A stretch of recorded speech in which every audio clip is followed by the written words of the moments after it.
Yeah, I mean, obviously the 500-pound elephant in the room is that you had the most iconic like character of the 21st century in a movie play you. But, I was just telling you before camera, like obviously it's a movie. So there's things that are, I guess, like Hollywood coming into it and whatever. So we could separate some fact from fiction today. But like, what is that like going from, at that point, long past your first marriage, in your second marriage? I believe you had already become a therapist and gotten your Yes. PhD at the time. Yeah. And then suddenly it's like you are this character online that, on the internet and obviously in the theaters, played by Margot Robbie pretty brilliantly, I might add. Yes, she did a good job.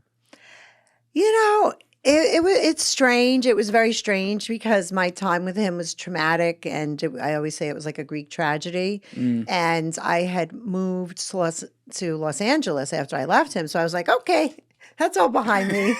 I'm going to start over.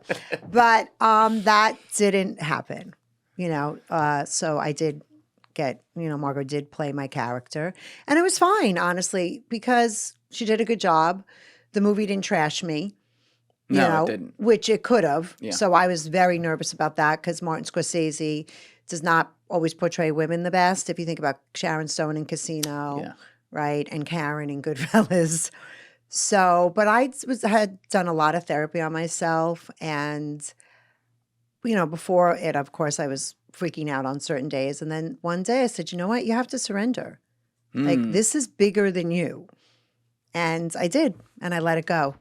And then it turned out okay. And then it turned out great. Yeah, it does. Because also, like, you have your kids too. How old were your kids at the time of the movie coming out? They were really impressionable, and that was really my main concern. I have two concerns: like, who the hell's going to want to come to me for therapy once they find out that the Duchess, and then the other one was my children, of course. But they really well adjusted, and I had already Jordan and I were very open with them about everything.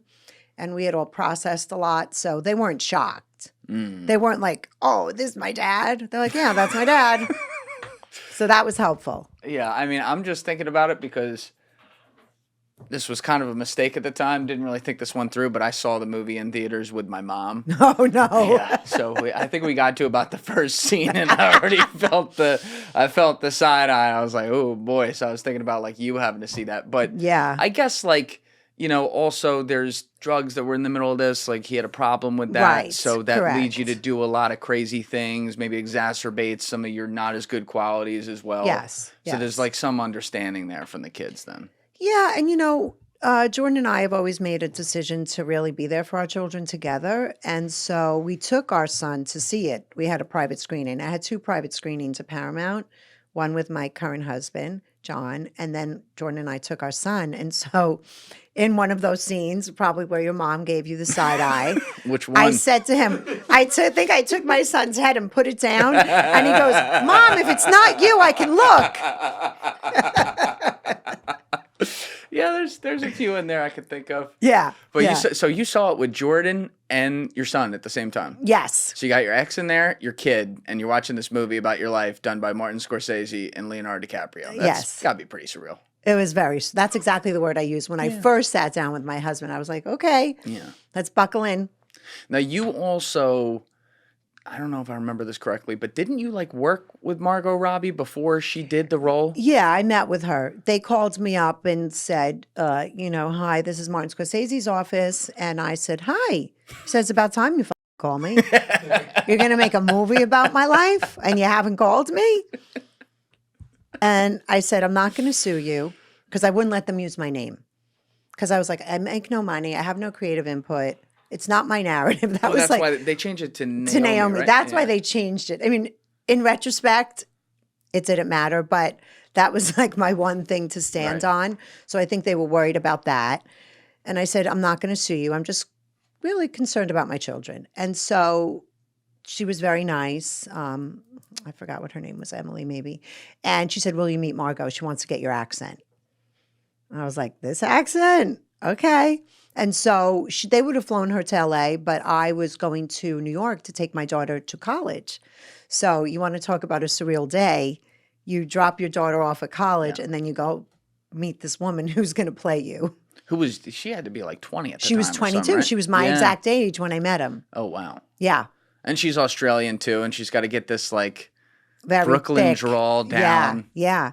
And she was so sweet and lovely, and That's good. that was the beginning of her career, you know, so Yeah. she was very humble. And Now, had you seen the script or anything yet? Did you know what they were no, well, adapting? listen, he had written the book. Yeah. Right, The Wolf of Wall Street. So And what did you think of that? I mean, I had a lot of emotions when he first sent it to me.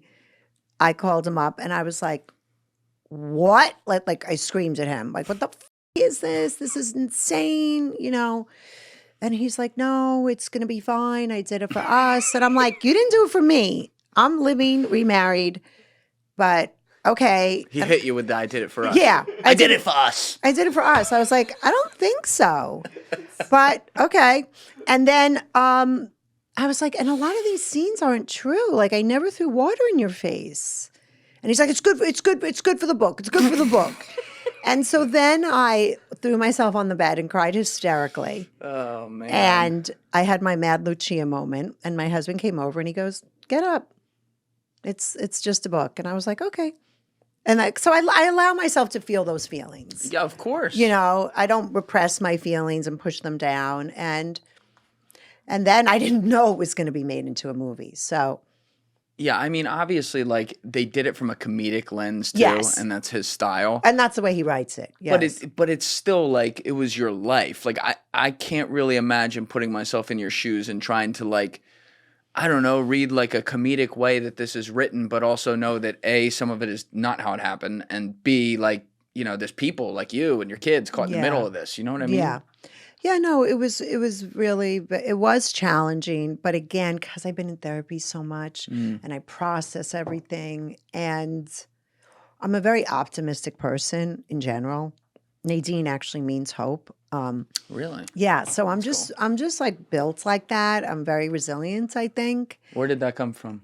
Like as a kid or just always? Yeah, I think I was born with a very agreeable, organized temperament, and then I was raised by a great mother in Brooklyn.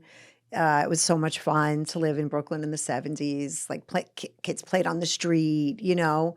So There weren't hipsters running around? No, like it was just like there was no telephone, you know, there was no iPhones. There was a lot of free play. And so I grew up, you know, on the streets of Brooklyn. And I think you develop a certain resilience from that. Yeah. There's no helicopter parenting, No. you know. No. My mother wasn't driving me with orange packets to softball, right? I walked Right. 20 blocks, slid on the concrete into home base. Builds a toughness into you. Yeah, it just does. And so Was your dad around too? Or? yeah, my dad was like a true Disneyland dad, in and out, because my parents got divorced when I was 6.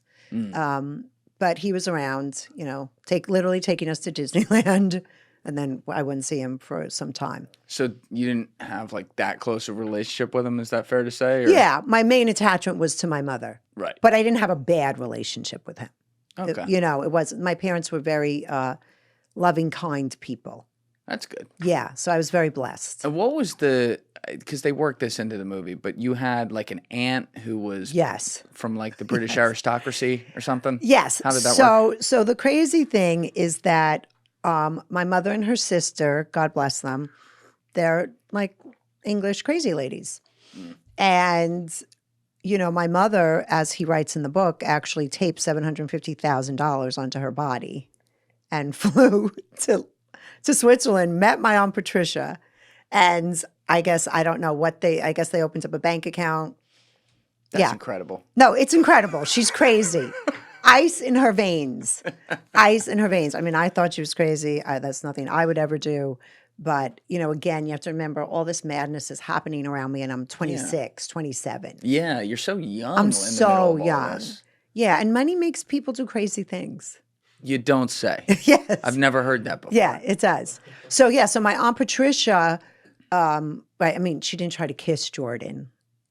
I mean, I figured that was, you know, Yeah. Hollywood No, license. but that was true. Yeah, that is all true. The basketball finals are almost here, and the playoff action is heating up on Prize Picks, the best place to cash in on your favorite sports. Think that Tyrese Halliburton will have more than 9 assists, or Anthony Edwards go for more than 28 points? Cook up hot takes with your friends and win real money this basketball playoff season when you and your crew run your game on Prize Picks. Prize Picks is the best place to win cash while watching sports because it's so easy to use. To create a lineup, all you have to do is pick more or less on a few player stats for your shot to win up to 2,000 times your money. And Prize Picks also invented the flex play, which means you can still cash out if your lineup isn't perfect. So you can double your money even if one of your picks doesn't hit. You can sign up today and get $50 instantly when you play $5. You don't even need to win to get the $50 bonus. It's guaranteed. And the way you can do this is by downloading the Prize Picks app and using code Julian, Julian, to get that $50 instant bonus after you play your first $5 lineup. Once again, you can download the app using the link in the description below and use code Julian to get that $50 bonus. Prize Picks, run your game.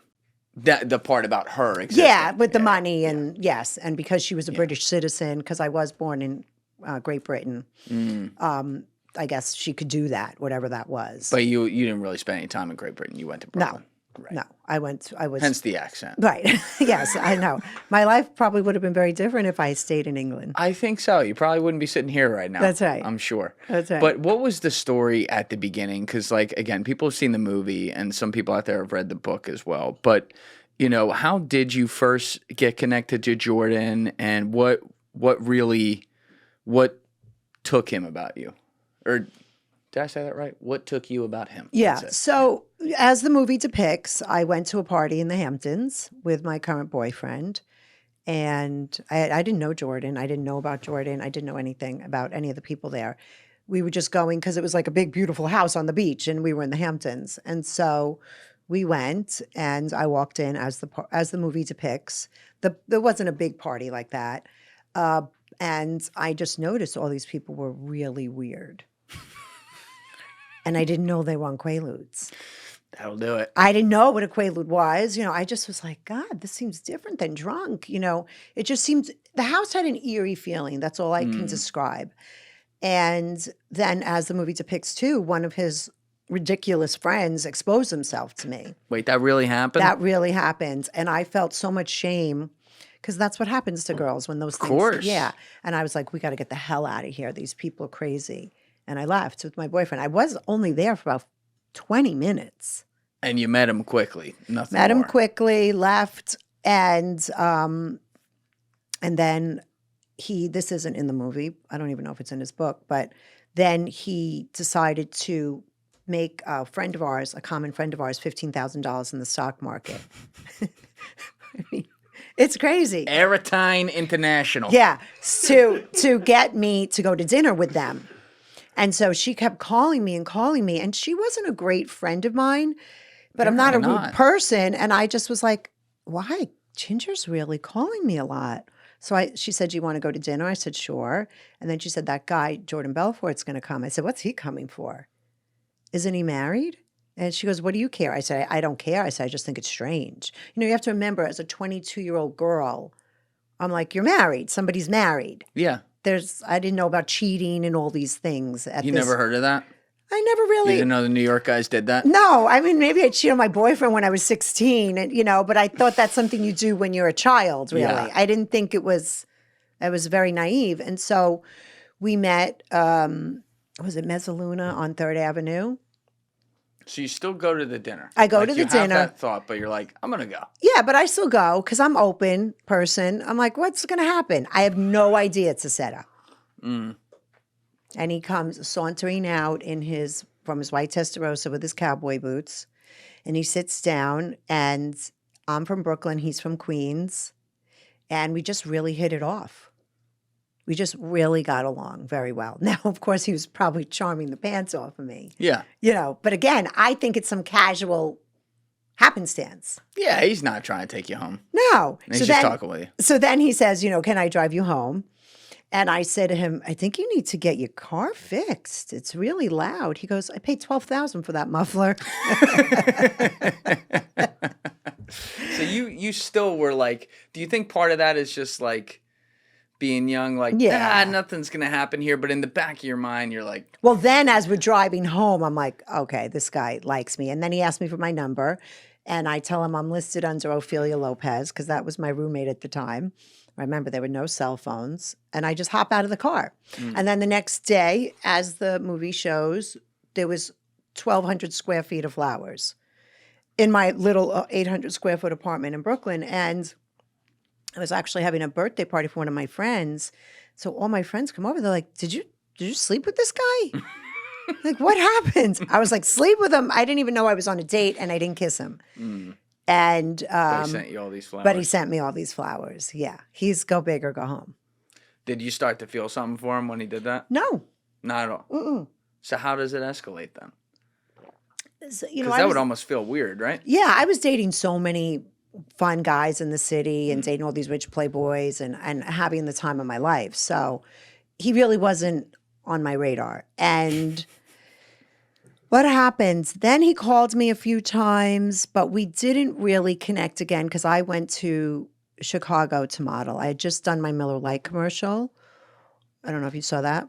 I don't think I have seen it. Can we Google that? Yeah, it's Nadine Macaluso, Miller Lite? Yeah, or Nadine Caridi, Miller Lite commercial. So I just done my Miller Lite commercial, and it's with the dog. It's like that dog that flips in the air. Okay. Yeah, I know it's on my Instagram, but and so I went to model in Chicago, and Wait, this is it right this here? is it. Yeah, Oh my God. yeah. Oh, wait, probably no audio. This feels very 90s. There I am, Oh my God. and then you'll say, yeah, yeah. And it's a Miller Lite commercial with they get you with the dogs. They That's how get, and do it. then this is cute what they do here. Oh, there you are. Yeah. That's awesome. Yeah. So I did that. And so I was living in Chicago, as I mentioned. And then I didn't see him. And then we bumped into each other at an amazing gym in the 90s in the city called the Vertical Club. He was working out? He was working out. That's almost hard to believe. Yeah, he works out. I know he works out now, but like he was doing so many Quaaludes back then. No, How you he do- always worked out. He's Wow. he's a big worker outer. So we met there and we went on our first date. And that was it. Now, wait a second. So how young did you get involved with modeling? I would say probably 19, 18. Yeah, around then. So you've been in it for a few years, Yeah. though? You're making Miller Lite commercials. Yeah, I now, was it's a doing- really tough business to like make it in, and you were Really starting tough. to make it. Yeah, I was starting to make it. Yes. So did you have like any pause with like starting to date a really successful guy like that who's older than you as well when your But you career's remember, kind of he's taking not off? that much older than me. He's only 28. You're 22. Yeah, so Right. he's not that much older than me. So, no, it was a very tough career. It's not for the faint at heart. It's very tough. You're going up against the most beautiful women in the world, and I was shorter. I'm only 5'7", so that's why I did a lot of commercials. Oh, that's short? Yeah. 5'7's not good for It's modeling? it's not good. I mean, I know they're usually tall, but like, Yeah, so that's why I did a lot more commercials. And so, yeah, I mean, I was very focused on my career because I had to make it on my own. My parents were not. I was financially on my own since I'm 17. wow. Yeah. So then we go on a date and it was great. Is that part of what maybe drew you to him? The fact that For he was sure. another guy who had kind of self-made himself? Yes, I loved that he was self-made. Yeah. Yeah, it was very important to me because actually my boyfriend at the time was not. And that bugged me, because his family controlled him. Yeah. It's always, in my old career when I worked on Wall Street, I would see, the kids of like really wealthy people and how their lives were. And it wouldn't matter if they were even like really smart, went to great schools or whatever. There was always like the trying to live up to the Yeah, it's parents. hard. And then the parents also feel like, I don't know if the word's like guilt or whatever, but they want the best for their kids. So they helicopter them. Yeah, You used that and term they earlier. overindulge them. Yeah, and it's not good for a child. Yeah, you can't really win that way. That's right. It And feels like. it takes away their drive. Yes. Yeah, so we 100%. both really have that drive and ambition that I think we were both very drawn to each other about.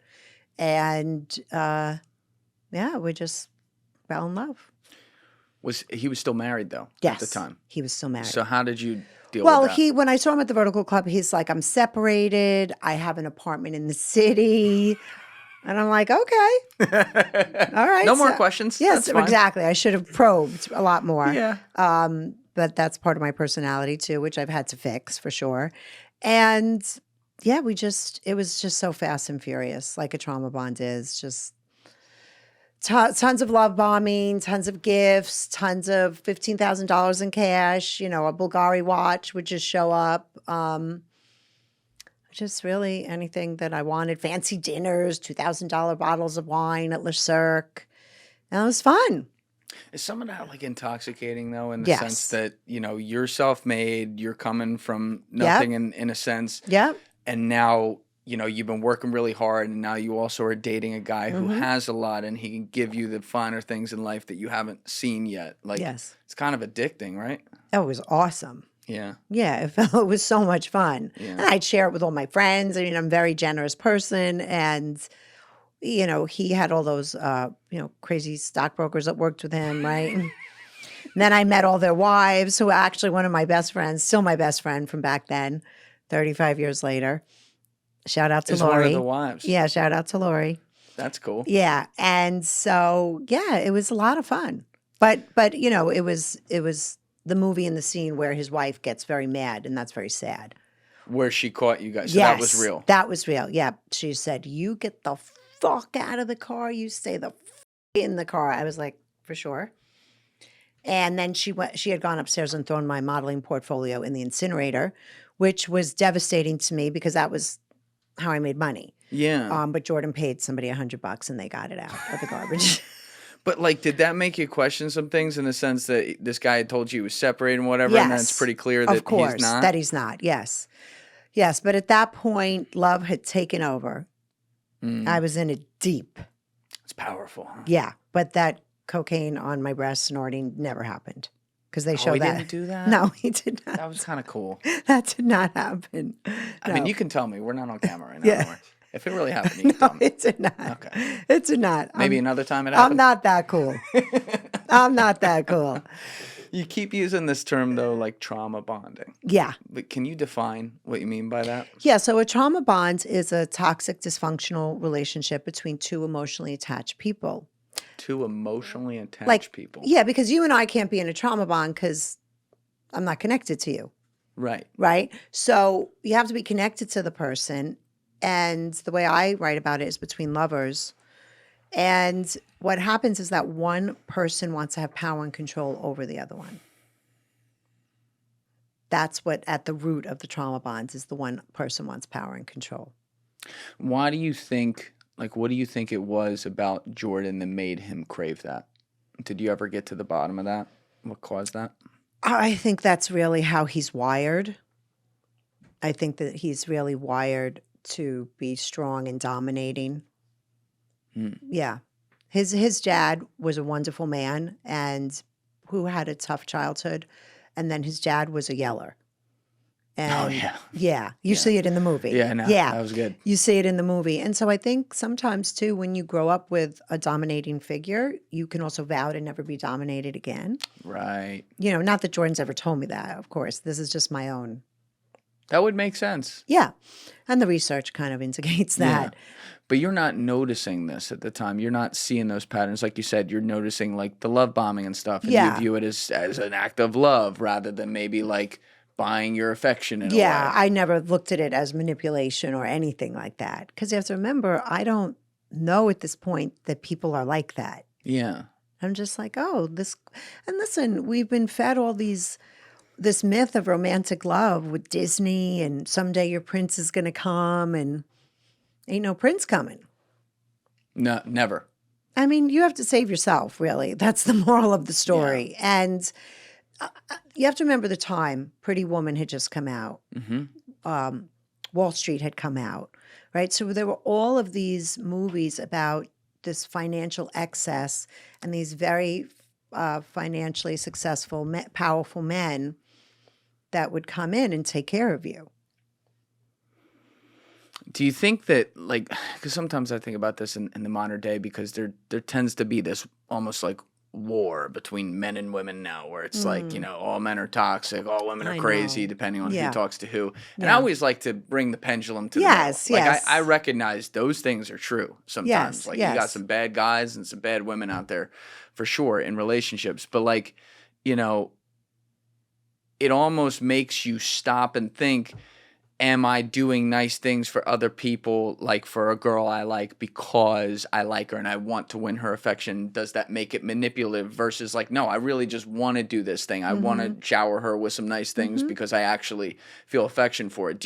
Obviously we see how it went with your relationship, Right, but right. you know, as someone who works with people now, Yeah. like, do you see scenarios where some things like that happen and it's not necessarily manipulation or Sure. like a power dynamic? Oh, sure. Yeah, because it's all about the intention, right? Yes. It's all about the intention. So, I've seen my son do very nice things for his girlfriend. He's a caretaker. I don't think he's doing it to manipulate her and have power and control over her.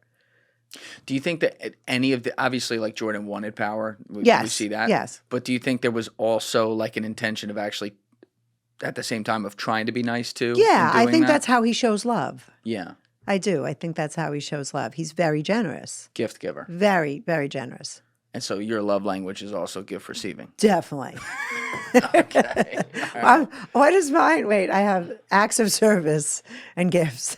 That makes sense. Yes. Okay. You like people helping you out. I do, which makes sense coming from a mother that was, I was raised in a home with a single mother, Yeah. right? So I had to be very self-reliant and do a lot of things on my own. Yeah. Yeah. Did you see was your mom dating other guys when you were Yeah, growing up? she was. She did. Yeah. Anyone memorable for good reasons or bad reasons? She had a really great second husband who I adored. His name was Jimmy, but it didn't work out between them. But yeah, no, she did date. She did date because she was young when she had me. She was 19. Yeah. Oh, wow. She was that young. She was that young. So I asked that because it's like, were the things you kind of, even if it was later on while you were trying to evaluate your own relationship, that you picked on from a positive or negative lens from some of the relationships you observed growing up? Yeah. That your mom was in, that you then later related to you? The interesting thing is that I think what the issue was, I didn't really have a strong male figure. Right. So I didn't even really have a good barometer of what was normal and what wasn't normal. And my dad was a gambling addict. So even though I was only with him from 0 to 6, and he's the most charming, gorgeous man himself, when you think about it, gambling's, the stock market's like legal gambling. In a way, yeah. Right? I think that's fair. Yeah. It's somebody that's obsessed with numbers and money and, but it takes a different manifestation. So, but I didn't grow up in a home where there was ever any yelling. So my parents, like I said, were very loving and kind. And my parents never said cruel things to me, right? So when I meet Jordan and that starts, and nobody ever dominated me like that. Right. I'm like, what's happening? But it's also like you just said it. You didn't have. I think you said like you didn't have a strong male figure consistently in your life growing up. So that's like a void. Correct. And you fill that, and you're more statistically likely, just looking at this, when you see these types of scenarios, to fill that with a very alpha male figure, which doesn't have to be a bad thing. But if that alpha male figure is someone who is narcissistic, uses tactics like manipulation, power dynamics completely on their end, then obviously it can be bastardized into the wrong road. That's right. Correct. Okay. Correct. So you guys had kids when? In like your mid-20s? Something like that? Yes. Yes. I had my daughter, I was 25, and my son, I was 27. So even right before that, when you go to get married, obviously you said you were just very in love with him and everything. He leaves his wife after that situation. I guess you forgave him for what happened there. But did you ever see any signs where you consciously were like, wait a minute, like even if it was subconscious and you have like in the back of your mind like a little red flag where you're like, I don't know about that. Did that happen before you got married at all? Oh, for sure. A lot. How so? Well, like I said, he was very dominating. So there was, he would say to me, if you're not going, let me think about how to say it. If you're not going to marry me, I'm not going to date you. If you're not going to have children right away, I'm not going to marry you. Oh, wow. Oh yeah. So no, it was. He set expectations. I'll give him that. He did. And I was like, I don't want to get married. And my parents You got didn't wanna get divorced. married. No, my parents got divorced when I was young, and I wanted to wait till I was 30. I was 23. I was like, I'm 23. I'm in the city modeling. We're having so much fun. Why do we have to get married? So we'd have fights about that. Then I acquiesced. Did you fear marriage because of what happened to your parents? I didn't fear it, but I just wasn't, I knew I wasn't ready for it, right? I just knew I was smart enough to know that. And I've always wanted children. I love children. But I knew I wasn't ready for children. And so, but it was his way or the highway.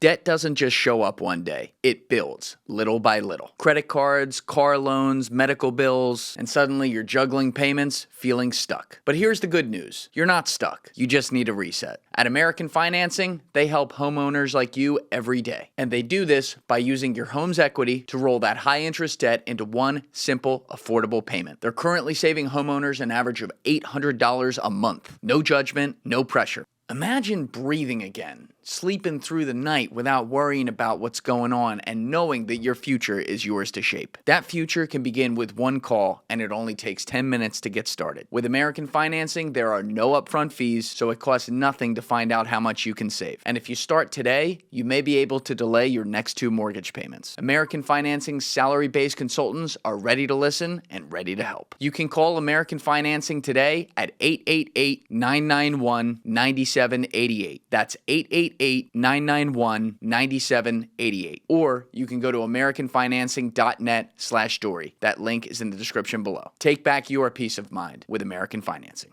And so you gave in to that. Yeah. Oh, yeah. When you got married, you said 25, 26? No, we got married, I think I was 23. So I met him at 22. Oh, it was fast. 6 months later, we were engaged. 6 months later, we were married. That escalated quickly. Yeah. And Fast and furious. Yeah. So you said, though, like some of those red flags are coming up in the forms of him setting expectations like that. But there's something in you that wants to appease him. What do you think that was? Yeah. Well, first of all, I score very high in agreeableness. So I'm a very, which is a big 5 personality test trait. And so, first of all, I think I've been conditioned to say yes as a woman, right? So let's just start with that. Plus, I think it's my temperament. Plus, I'm madly in love. And I don't know about coercive control. I don't know about power trips and domination. And I'm just like, he just loves me. Yeah. He just loves me so much. What do you mean you're conditioned to say yes? You believed you were conditioned to say yes? I think in society, especially in the era that I was brought up in, it was like women are supposed to be very relational and be good girls, and people please. Listen, here's the thing about people pleasing. It's a great tactic. It works. It's just unsustainable and you end up self-abandoning. Yeah. It doesn't, you end up getting undervalued. Yeah. Especially beyond relationships, like in the workplace and whatever. If you're just agreeable all the time. It doesn't work. Yeah, you can't break through. And it's not healthy. And also it's not authentic. Right? So now I know that, but back then I was clueless. And I just was like, oh, he just loves me so much. Okay. So I'm going to get married to him. Check. Yes. And then he's like, we're going to have kids away. Yeah. And then, yep. Mm-hmm. Yeah. Now, you said you loved kids. Love kids. So even if it wasn't on the timeline you wanted, I would imagine you're pretty excited about that. Yeah. And the thing is that I'm actually thrilled that I had kids young now because I get to spend more time with my children on the planet. That's cool. So it all worked out. Yeah. But again, at the time, those were my values. These were things that were really important for me that got taken from me. Yeah. And, I do a video about this on TikTok where I talk about the night before our wedding, we get into a rip-roaring fight because I'm pregnant because I got pregnant before my wedding. How long pregnant were you? Like 4 weeks. So I'm pregnant. So he has everything. I'm pregnant. He's getting married, and he's wasted the whole time. And I'm furious. And I'm like, are you fucking kidding me? I'm giving you everything you want, and this is how you're behaving? Yeah. And that was the night before our wedding. And then I had 250 people coming to the Maliahana Hotel in Anguilla. So I was like, okay. So there wasn't like a pause, like, wait a minute. There should have been. There should have been, but there should wasn't. have been. There should have been a big pause there. But also, obviously he shouldn't be wasted the day before your wedding and Yes. everything. No questions asked about that. But like devil's advocate at the same time, you're getting married. It's going to be amazing once it's happening, but it's also like a very stressful time leading right up to it. You got a destination wedding. Couples disagree on stuff. So in like your defense, it's like, all right, I'm from Brooklyn. He's from Long Island. Like, we get in some fights once in a while. I don't know if that in and of itself would be like the red flag. It's more the context of where these fights are always coming from or what's causing them, right? Yes, it's more, exactly. It's more where the fights are coming from, where I'm giving in. And you have to remember, when I'm talking wasted, it's not like a few martinis. Right. It's Quaaludes. Yeah, so it's sleep. Yeah. It never blends in sleep. Yeah. I didn't even know about that drug when that movie came out. Oh, you didn't? No. I'd never heard of like, let's go do ludes or something. It's like, I had to like Google that. Like, what's a Quaalude? But that was the thing then. Yeah, that was the thing then. Yep. Well, for all those guys, it was. Did you ever do them with him? Yes. What was that like? It was great. It was great. It was great, but I did one. Right. I didn't do 10. Right. That's just not my personality. So, because it just makes you feel like you're drunk, but you don't get a hangover and you don't gain weight. That's why they became illegal. Oh. Right. That's convenient. Yeah. So that's because they're almost too good. Right. So he's popping 10 ludes the day before your wedding. You have a fight. You get over it though. Yes, I do get over it. I have 250 people there. I show up with a smile on my face and we get married. Do you have like happy memories of that? Like, can you look back on that and be like, all right, there was good there? Or is it all like, Jesus Christ, why did I do this? No, there were some happy memories, of course, because I wouldn't have done it, right? So that's the thing about a trauma bond is there's something called intermittent reinforcement, meaning, of course, there's good times, but there's good times and there's bad times, right? So it's a percentage. So I would say 70%, 60% of it was bad, and the rest was good. So, and that's what happens with the trauma bonds is that there's the love bombing, you fall in love with Romeo, but then the mask falls and then a very different person emerges, but you're already hooked in. Do you think the mask, like you noticed the mask was falling when you got married? Or would you say it really fell later? You just kind of had the signs before? Yeah, it was signs. It was signs. The threatening, you have to do this, you have to do this, the fight before the wedding. But remember, I only knew him for a year at that point. Yeah. So it's not that long. And again, I'm a hopeful, trusting person. I'm like, oh, this, people are imperfect. It'll get better. It doesn't get better. Did your mom like say anything? Oh, Did she notice what was going on? Yes, she took me to lunch and she said, you don't have to do this. Really? What are you doing? And I said, but Mom, I love him. She's like, I said that too. She was like, right. She was like, okay, here we go. Oh man. Yeah, no, she's a very smart lady. She didn't hit you with like I told you so later, did she? No, but she did a few really key things throughout the relationship that really saved my life, and we'll get to them. Okay. Yeah. But so you guys get married, you're pregnant, you come back, now you're married to this guy. Like, how much did you know? You knew he was successful. You knew he worked on Wall Street. Yeah. Like, did you know it was a boiler room, though? Did you know what he was doing? I had no idea what he was doing. Math was not my subject. I'm a writer. Okay. So, no. And then I had a miscarriage, which is okay because I have 2 beautiful kids. But, no, I had no idea what any of that was. What penny stocks and... So you didn't go to the pump office and dumps, you didn't whatever. Go to the office and throw some midgets at the. No. Yeah. I think I only went to the office honestly like twice. Good for you. Yeah. Yeah, I feel like you could catch a disease going there. Yeah, you could. You could. I'm sure I was kept away from the office on purpose. I think I went there once to interview a housekeeper, and maybe 1 or 2 other times. Hey guys, if you haven't already subscribed, please hit that subscribe button. It's a huge, huge help. Thank you. So you don't know, I'm skipping way ahead with this, but when it eventually all comes crashing down, the fact that he was doing things that were breaking laws like that, you really didn't have an inkling of that. No, not in the beginning. As time goes on, I do. Oh, you did? Yeah, as time goes on. I don't just know. Like hearing things? Yeah, just hearing things, knowing that, I mean, most of it was kept from me, but, I had an idea that what he was doing wasn't kosher towards the end. Did you leave modeling completely behind when you got married? Yes. Was that also him saying you have to leave that behind? Yes. How'd you feel about that? I was fine. I didn't love being a model. I mean, I did it because I made good money, but it wasn't like my passion, like what I do today, Right. So you don't miss it, but also like looking back on it, that seems to be another example of him being like, I'm going to tell you what to do. Of course. Yeah.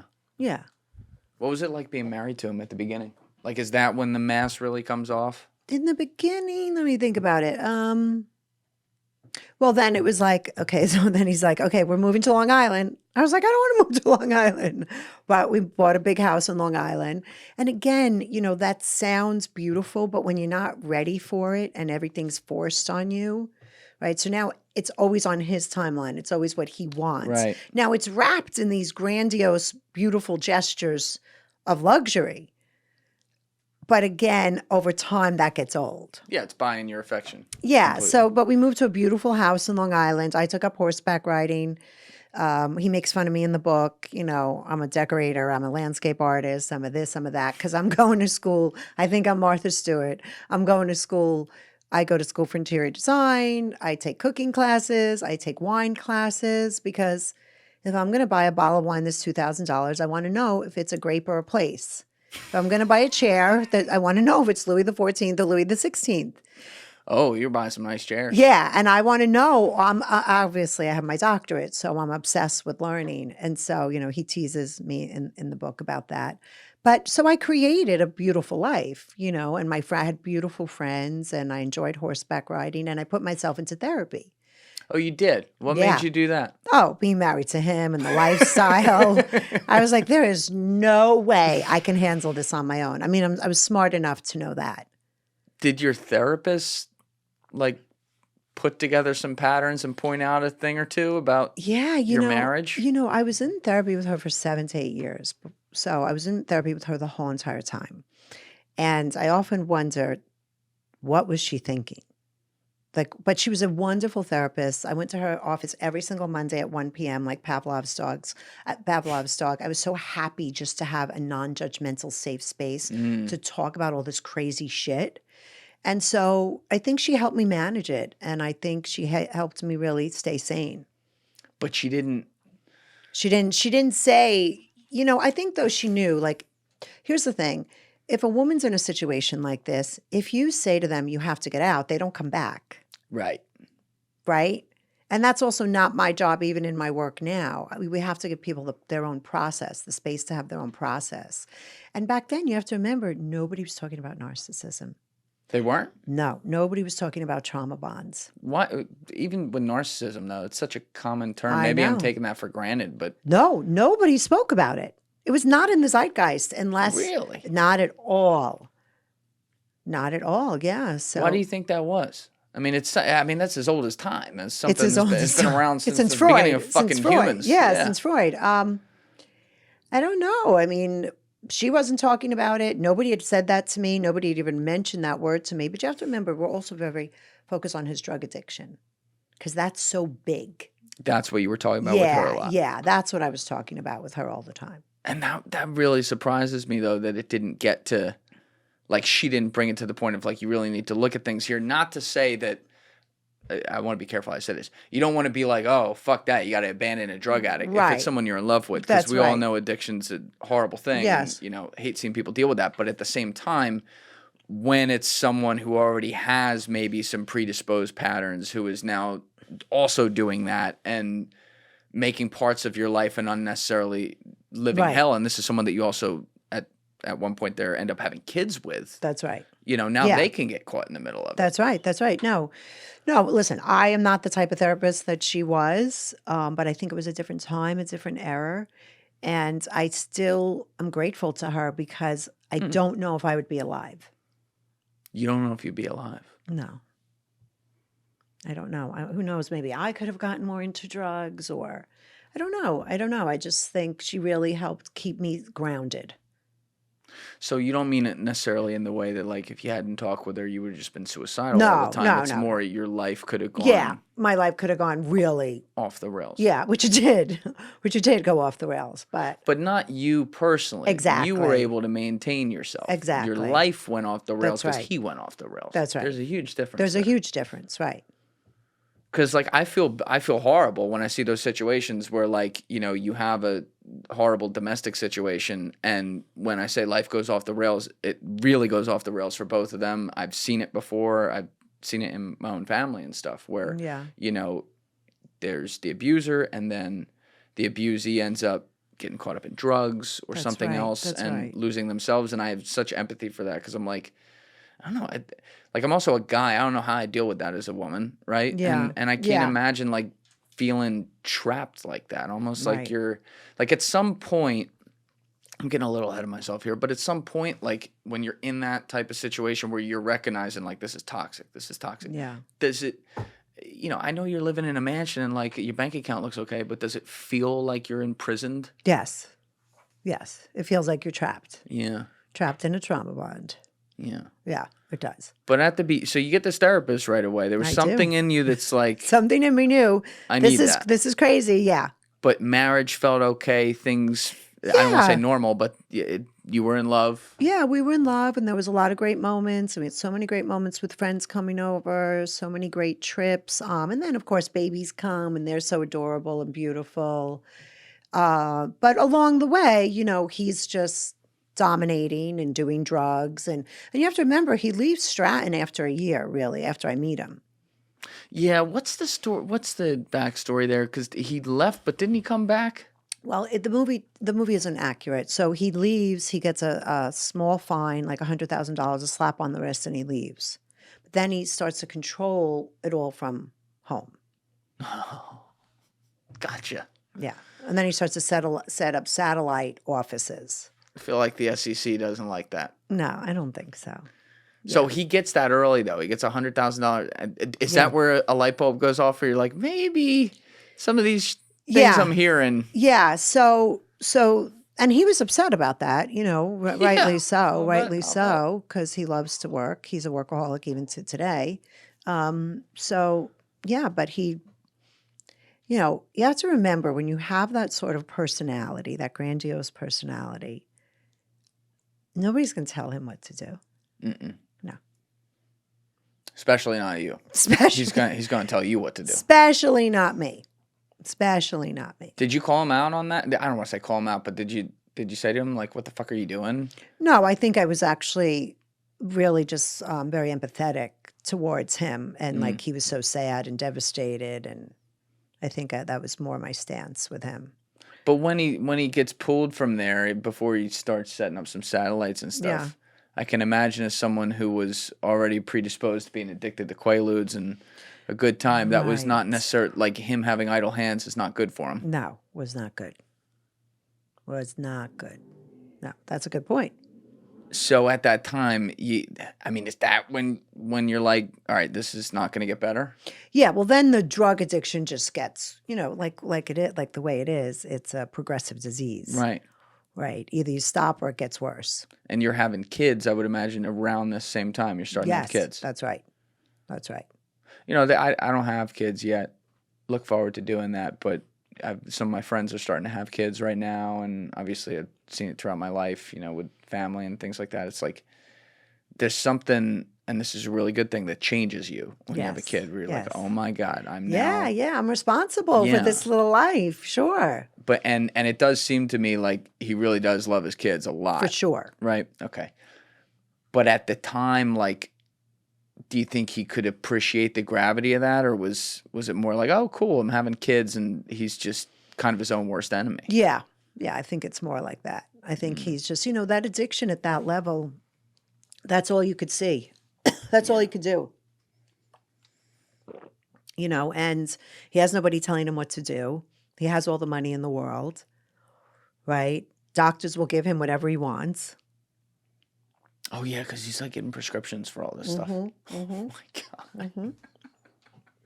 Nobody says no to him, right? So, and then he just has so much power over everybody. Everybody's kissing his ass, and the answer was, when I was like, guys, he can't go out. Like, he's like, I would stay home with him. I would leave him at home. I would tell him not to do it. We'd get into fights. When you're dealing with addiction, which I had never dealt with before, nothing works. And they were like, oh, just tell him to do some coke. I'm like, that is not a solution. Bring him back up. Yeah, bring him back up. And so the coke was really what did him in. The coke was really what did him in. Yeah. Yeah. Kind of par for the course with Wall Street and the stereotypes, I guess. Yeah, yeah. And that's when it got really bad. And I was like, okay, this is done. Did you confide in other people besides your therapist? Like, are you talking to your mom about this I'm talking to well, he would be stoned at family dinners. Oh, yeah, that's not great. So I have a funny story where I talk about this in a TikTok where, again, because I'm just a nerd, I converted to be Jewish, okay, because his mom, I love his mom. And so, are you still Jewish today? Well, yeah, but I mean converted, so I'm still Jewish, right? Even though I'm wearing a cross. So that's why I'm asking. Yeah. So I cook all this, like I make matzo ball soup from scratch. I make gefilte fish from scratch, and I set the table beautifully with Christoffel china and puifa cut silver and these linens. And so I set it always for everybody. Everybody comes and we're all sitting around the table. I guess it was probably Rosh Hashanah. And, he sits down and he's like, this is delicious. And I'm like, I am going to kill him. I'm going to kill him. And I go into his office and I find the bag of Quaaludes and I'm like, that's it. And I take them and I steal them. Oh, no. While he's at the table. No, but you have to remember, so my mother's there, his parents are there, everybody's seeing this.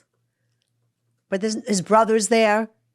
And so the next day. But no one's saying anything. But nobody's saying anything, right? And that's the unfortunate part. But again, you can't control a drug addict. No. So then the next day I'm giving my daughter some yogurt in his office. And he's like, what are my Quaaludes? What are my Quaaludes? Who took my Quaaludes? I know my brother took my Quaaludes. And I'm just giving her yogurt like, And I just kept him for like 6 months. Oh, he didn't even know. No, he got more. But I'll bet he did. Yeah. Went right down to the doctor's office. Right, exactly. So, but I mean, that's the level of how much it was in our lives. Wow. So in front of family too, but like you still love the guy, like you're Yes, still I'm extremely still drawn in love to him. with At the him. time. Yeah, and I have empathy for him, and I want to fix him and save him, which I know that's not possible now as a grown woman, but I had this childlike belief. So you don't think it's possible to fix or save someone? I think I agree with you on that. Like it has to to be come something that from comes them. internal. Yeah, it has to come from them. But do you think it's possible to help people? Yes, Guide of themselves course. to get that. Yes. But usually with a drug addict at his level, he had to hit rock bottom, which, he finally did stop doing drugs because I confronted him and that's when our whole life got violent. Oh, it got violent when he stopped doing drugs. No, it got so in the movie they show the scene of me saying to him, "You're never going to see your kids," and then he punches me, right? Yeah. I never said that. I mean, you're meeting me now. Do I seem like somebody that would say that? I don't think so. No. I haven't seen the Brooklyn come out though. No, So. I wouldn't say that. So, but I did say to him, and this isn't in the movie, he's probably in the book though. I say to him, if you don't go to rehab, I'm leaving you.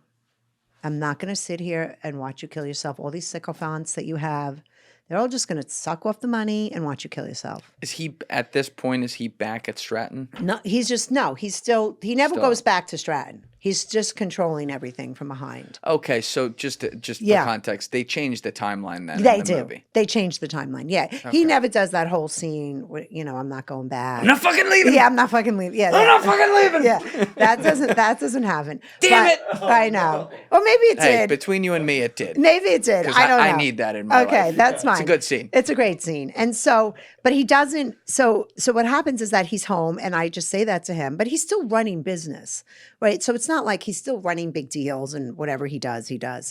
And that's when he went crazy and threw all my clothing and jewelry and lit them on fire. Oh, he lit them on fire. In the fireplace.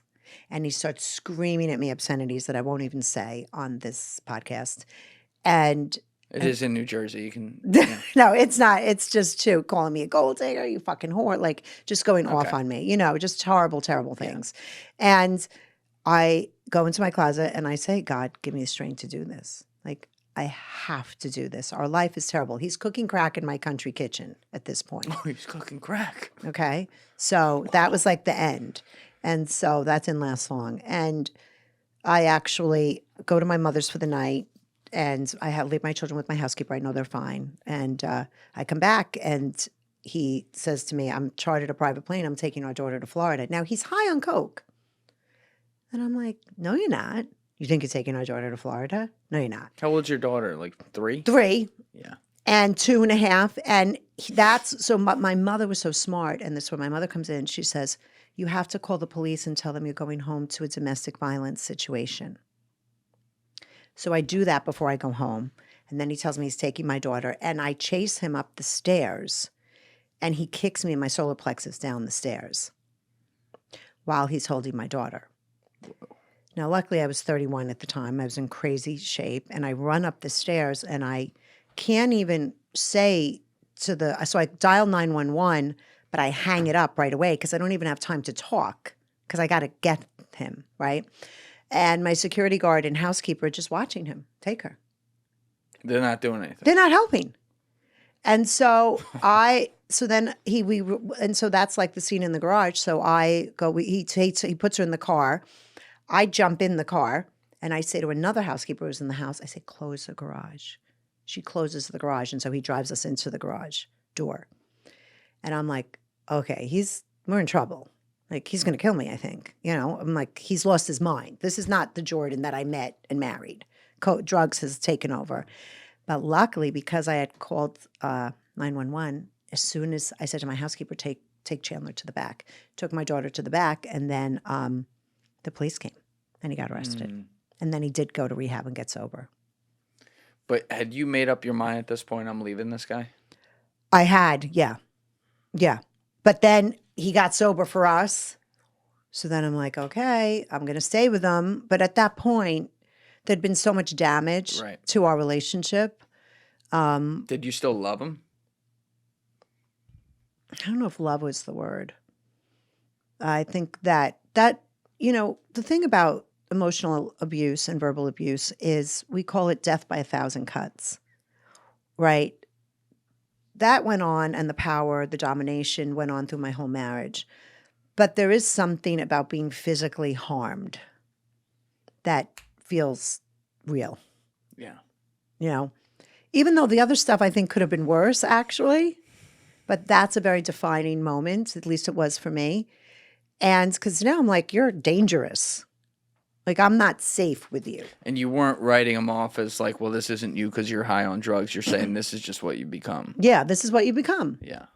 This is what you've become. If you can behave like this is outrageous. I mean, you have to remember, I grew up in a home, there was no yelling. Yeah. Right. So I'm like, I have no point of reference for this. And so he did come back for a year. And then a year later, he got arrested. And that's when I left. Now, you had said a little while ago that you didn't think anything was wrong at first, but over the years you would hear some things and then you would think some stuff is wrong. Yes. First of all, like, what did you mentioned your mom taped $750,000. Right. So that's like, okay, something, why are you having to do that? Right. Right. So, but I don't understand what he's doing because I don't want to understand. And B, what am I going to do? But he gets arrested long after he technically left Stratton Oakmont. Yeah, years and years. But you said he was like still running the place almost like with shell companies on the back end. Were his charges based on the stuff he was doing through like the shell companies, or were they based on the stuff he did before he left? No, I think I don't know, but I know he got arrested on 11 counts, I think, of money laundering. It sounds right. I think that's right. So I don't know. That I'm sure had more to do with whatever he did with sending the money to Switzerland. Right. Okay. Right. And then I don't know how that worked with all those other companies. But yeah, so then, right, but then also it makes sense when you're doing drugs, you're not making sound decisions. Oh yeah, 100%. Right. You're not making sound decisions. So that year he was sober. But wait, he comes back to you for a year after this whole event. Yeah, So yeah. you're still with him. Yep, I He's still stay sober. with him. Yes. And then it's a full year after that year before he gets arrested. But he's sober for this year. So Yes. then it ends. He stops being sober. No, he's sober the whole year. The first year. Yep. Okay. Yeah, and then he gets arrested. Oh, I understand. Okay. Gotcha. Yeah, he gets arrested. And then I'm like, that's it, I'm out. Thank you guys for checking out this clip. If you haven't already subscribed, please subscribe and hit the like button on this video. It is a huge, huge help. And if you'd like to check out this clip's full podcast episode, that link is in the description below or right here. And finally, you can follow me on Instagram and X by using the links in my description below.